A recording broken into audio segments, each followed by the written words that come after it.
chers amis de Café Évangile, il descendit avec eux pour se rendre à Nazareth et il leur était soumis. Sa mère gardait dans son cœur tous ces événements. Quant à Jésus, il grandissait en sagesse, en taille et en grâce devant Dieu et devant les hommes. Mes chers amis, nous célébrons en ce jour la fête de la Sainte Famille. Et la célébration de la Sainte Famille de cette année est marquée par l'ouverture du jubilé de l'espérance, le jubilé de 2025. Le pape François, le 24 dernier, a ouvert la porte sainte de l'année jubilaire. Et ce dimanche 29, dans beaucoup de diocèses, l'année jubilaire se lance avec l'ouverture de la porte sainte des cathédrales et des lieux destinés pour gagner les indulgences tout au long de cette année. Et qu'est-ce qu'une année jubilaire? Une année jubilaire est une année de grâce que chaque 25 ans, l'Église promulgue, se rappelant de la prophétie d'Isaïe que le Christ lui-même a repris dans les évangiles et annoncé une année de grâce à tous les hommes.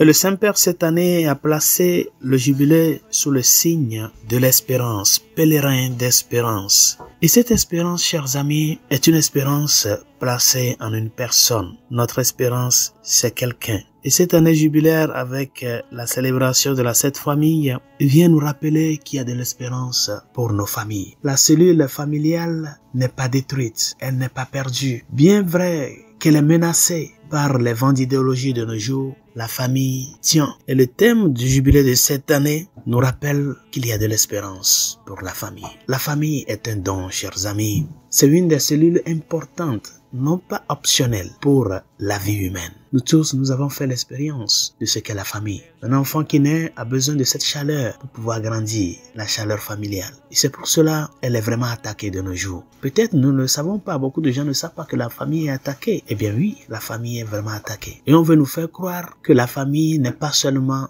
la relation entre le papa, la maman, les enfants et la famille élargie, les grands-pères, grands-mères et tout. On veut nous dire que la famille, c'est aussi l'union entre deux hommes qui croient s'aimer, l'union entre deux femmes qui croient s'aimer et qui par le vent de la dictature, du relativisme, passe par d'autres moyens pour avoir un enfant et s'autoproclame famille. Ce n'est pas ça la famille, chers amis. Nous avons écouté dans l'évangile de ce jour comment Marie et Joseph se sont préoccupés pour l'enfant Jésus. Ils l'ont cherché quand il était perdu. La préoccupation de la famille pour les plus humbles, les plus petits, les plus vulnérables. La famille est un lieu de croissance, mais aussi d'apprentissage. C'est la famille qui nous enseigne à être humains, qui nous enseigne à avoir un cœur qui pense aux autres, un cœur qui pardonne, un cœur qui partage, un cœur qui se préoccupe pour la vie. C'est pour cela que je voudrais nous exhorter à tout un chacun de nous, au long de cette année jubilaire, à faire des efforts pour défendre la famille naturelle, formée par un homme, une femme, les enfants